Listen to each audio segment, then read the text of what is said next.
ঢাকার কারওয়ান বাজারে অনেক শ্রমজীবী মানুষের একজন মোহাম্মদ ইউনুস।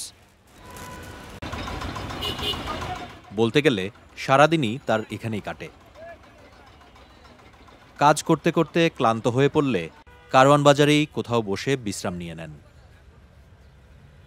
আর এখানেই কোনো চায়ের দোকানে খেয়ে নেন পাউরুটি, বিস্কুট, কেক, কলা, চা। আগের চেয়ে এখন দাম অনেক বেশি। শুধু দামই বাড়েনি, রুটি, বিস্কুট, কেক বা বাটার বানের আকারও আগের চেয়ে অনেক ছোট হয়ে গেছে। ফলে তার এখন ক্ষুধা মিটাতে আগের মতো একটি রুটিতে হয় না, খরচও বেড়ে গেছে। এখন তো ছোট, এখন 3টা খাইলেও হয় না, 10 টাকা দাম।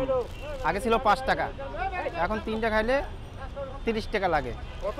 একটা বড় ছিল, আগে বড় ছিল, এখন ওই ছোটো, এই সবই ছোটো। ওই বিস্কুটও ছোটো করছে।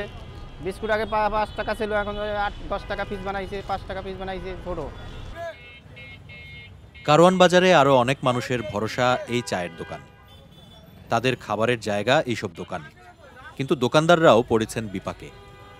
ক্রেতাদের কাছ থেকে নানা কথা শুনতে হয়, ঝগড়াও হয় তাদের সঙ্গে। তো কোম্পানিওয়ালারা এটা তো রেট নিয়ে জায়গা, তাহলে আমরা কি করবো? আমরা এদেরকে বলি যে আগে থেকে রুটি ছিল বড়, এখন রুটি ছোট, এখন রুটির দাম বেশি এগুলো, আর রুটিটা ছোট এগুলো। এটা তখন আমরা কাস্টমারের খাওয়াইলে কাস্টমার আমাদের সাথে চিল্লাপাল্লা করে, আমরা তো কাস্টমারের সাথে আমরা জড়াজড়ি করতে পারবো না। তাহলে আপনি আগের মতন জিনিসটা করেন বা একটু স্যাক্রিফাইস করেন। বাংলাদেশে অনেক বড় বড় প্রতিষ্ঠান যেমন এইসব খাদ্যপণ্য উৎপাদন করে, তেমনি অনেক ছোট প্রতিষ্ঠানও আছে। তারা সবাই বলছেন কাঁচামালের দাম বেড়ে যাওয়া এবং নতুন করে 2.5% ভ্যাট এই পরিস্থিতি তৈরি করেছে। আকিজ বেকার্স লিমিটেডের চিফ মার্কেটিং অফিসার স্বীকার করেন, পাউরুটি সহ অনেক পণ্যের আকার ছোট করার কথা।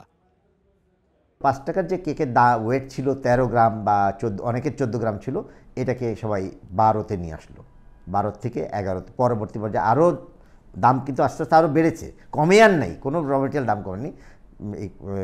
12 থেকে অনেকে 11 হলো। এর মাঝখানে ভ্যাটের একটা ইফেক্ট আসলো। বাংলাদেশে এখনও উচ্চ মূল্যস্ফীতি রয়েছে। আগামী বাজেটে এর সঙ্গে ভ্যাট আরও বাড়তে পারে। আর এই ধরনের খাদ্যপণ্যে ভ্যাট আরও বাড়লে তার চাপ পড়বে শ্রমজীবী সহ সাধারণ মানুষের উপর।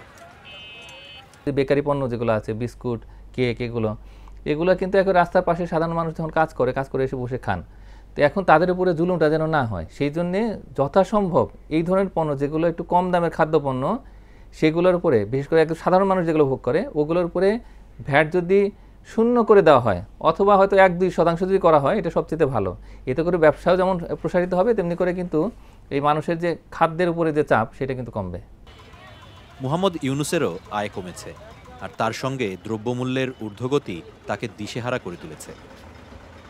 আমাদের ফ্যামিলিতে 4 জন, তাই আমাদের খাওয়ানোর কষ্ট। আগে যখন বেশি খাইয়ে কম খাইতে, এখন টানাই খাইতে হবে। এখন কি কাম কম, কাজ কম আর কি।